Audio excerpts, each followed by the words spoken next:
Ang namin mo na bisyo sir, yung tawas po na puti sir. Oo, kung nagbibisyo ka ng ganon. Sunog. Kubo niya pala tinitirahan, no? Oh. Kasi baka kung ano yung ano, yun lang yung may tulong ko sa'yo. At okay sana kung mga idol, kung may tulong tayo dito, sana mabigyan natin ng pag-asa to na umahon si kuya sa kahirapan. Lahat ng sana yung mga nagbablog dyan, dapat ang tinutulungan natin ito yung mga ganitong tao na hirap sa buhay at bigyan ng bagong pamumuhay. Oh kuya, sa isang araw ilang beses ka ba kumakain kuya? Pag minsan po hindi po ako makakain. May nakapagsabi na sa akin dito daw nakatira si Kuya Guard. Ito idol, oh. Puntahan natin idol kung nandito ba siya ngayon. Ito, idol, puntahan po natin siya. Medyo masukal idol. Puntahan.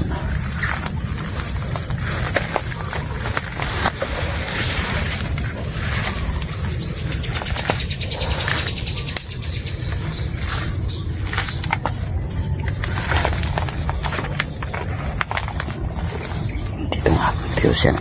Kuya Guard. Hey, good morning Kuya Guard. Dito ka natutulog? Opo sir, dito sir. Pumunta ko dito at may nakapagsabi sa akin na turo na dito ka daw. Dito naman po talaga ako natutulog sir kasi wala man po ako matulugan. Doon po dati ako sa may ilalim ng tulay. Mas maganda po dito, dito lang ako natutulog. Ito idol, si kuya po.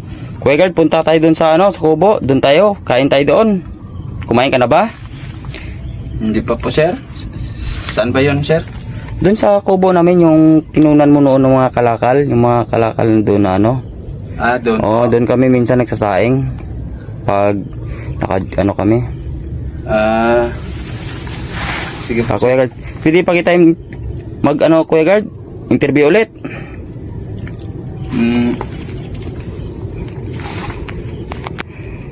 Oh sir. Ano ba sir? Kuya Guard, may bisyo ka ba dati? Sigarilyo po sir. Kasi may alam ko na nakapagsabi sa akin na dati ka daw nagbibisyo. Anong bisyo mo? Sigarilyo po sir. Pagbibigyan po ako paminsan-minsan ng mga tao na sigarilyo, nagsisigarilyo po ako. Hindi ka naman pumapasok sa mga bisyo ng iba. Yun nga po sir, yung sugal na scatter, dun po ako nalulong. Nasira talaga yung buhay ko. Lahat ko po nasahod, pinag-scatter ko. At nagalit po yung mga pamilya ko. Dun po yung tinakwil po nila ako. Ang namin mo na bisyo sir, yung tawas po na puti sir. Oo, kung nagbibisyo ka ng ganon. Sunog. Oo. Dati po meron akong naging kasama na ganyan. Nakatikim na rin po ako ng ganyan sir. Nakatikim na rin po ako ng ganyan sir. Yung tawas po yan na puti sir na sinusunog po nila sa parang lagayan ng sigarilyo, yung puti, yung foil. Sinusunog po nila yon. Doon nakatikim po ako. Masarap po sir. Sarap. Opo, kaso lang kuya, pinagbabawal lang. Pangit yung kuya kasi nakakasira ng buhay ng ganyan, ng taong ganyan. Para sa'yo nasira mo siguro ang buhay sa bisyo mo. Yun dapat yung huwag tularan at iiwasan sa mga ganyan, kasi wala tayong makapala dyan. At isa pa, nakakasira ng buhay ng tao yan, mga ganyan. May may plano tayo sa buhay na hindi mo magawa. Ang dami mong plano dahil na pag pumasok sa mga bisyo ng ganyan, walang saysay ang pangarap natin. Naghinto na po ako ng ganyan, sir. Kasi mahal daw po yan binibili, sir. Oo. Kaya naghinto na po ako ng ganyan. Kuya, pwede ka mapunta doon sa Kubo. Doon tayo mag-interviewin kita doon para makapagkape ka, makakain ka doon. Kuya, doon sa videoan ko yung area mo, yung tulugan mo. Ngayon lang din ako nakapunta nito. At kung wala nagturo sa akin, hindi kita mapupuntahan dito. Ito po, idol. Yung ano niya, area niya. Sobrang sukal po, idol. Pakita ko yung staff nyo sa ano po. Nagagamba pa. Buti wala may ahas dito. Ito po, idol, area niya, idol. Ito po yung kubo niya pala tinitirahan,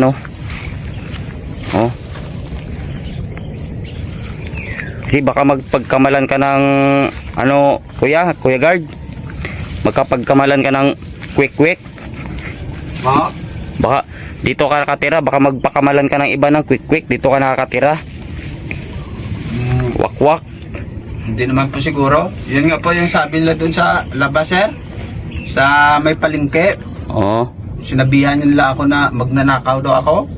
Tapos binuli-buli nila ako doon. Nung mga tao, binuli-buli nila ako. Sabi nila daw magnanakaw ako. Pero hindi naman po ako masamang tao, nangangalaka lang po ako. Oo, nakita ko naman kuya yung ano, yung kahapon Umulot po kasi ako doon. Nanap ng mga plastic, buti, lata. Pinapakilo ko po yon. kahapon nanap kita.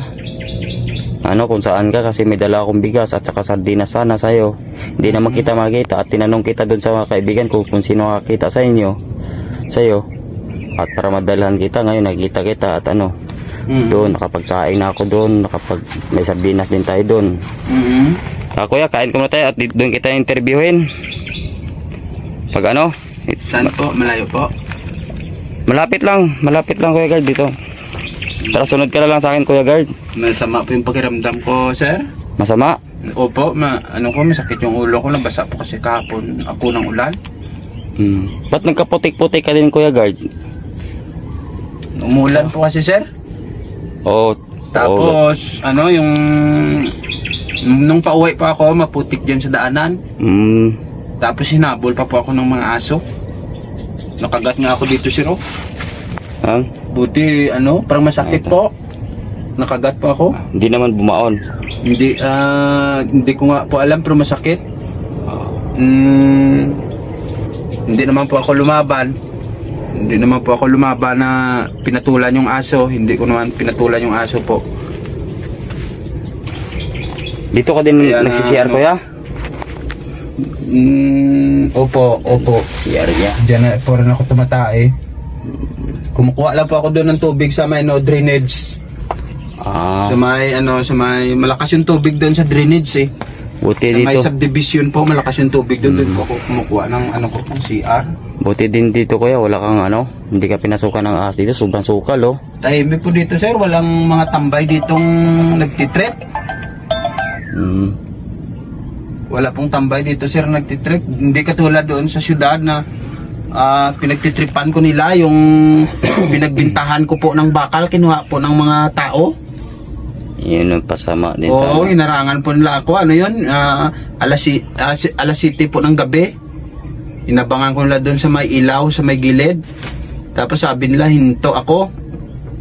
Minto naman ako. Tapos tutukan po ako kutsilyo dito, sir, leeg.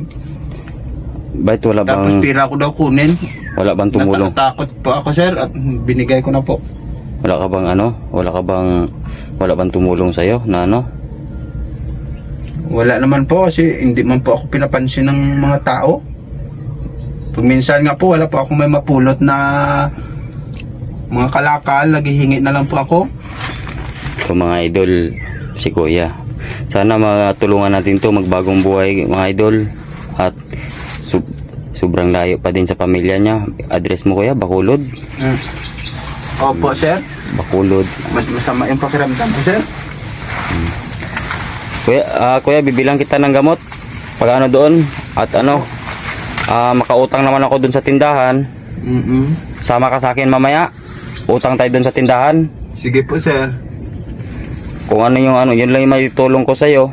At okay sana kung mga idol, kung may may tulong tayo dito. Sana mabigyan natin ng pag-asa to na umahon si kuya sa kahirapan. Lahat ng sana yung mga nagbablog dyan, dapat ang tinutulungan natin ito yung mga ganitong tao na hirap sa buhay at bigyan ng bagong pamumuhay. Sama na lang ako dun sa inyo, sir. Gutom na po ako. Tara kuya, sama tayo dun. Sige po. Malayo po, sir. Malapit lang kuya dun sa ano. At ano, kung nakita ko pa lang ng kubo na to, di ko naman alam kung dito ka. Siraduhan ko lang po yung bahay ko, sir. Kasi pinapasok ng mga pinagsisira-sira yung ko, bubong ng mga bata. Yan, yung idol oh. Kuya.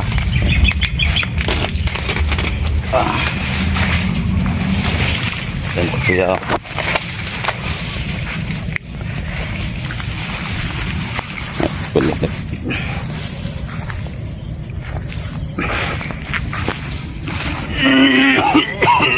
Oh kuya. Oh, may sakit ka ba? Yan, ulcer, nag-ulcer ka na yata kuya. At ano, sa isang araw ilang beses ka ba kumakain kuya? Pag minsan po hindi po ako makakain. Na. Dapat kuya, ano? Lumapit ka na ba dati sa DSWD? Hindi ko po yan alam, sir.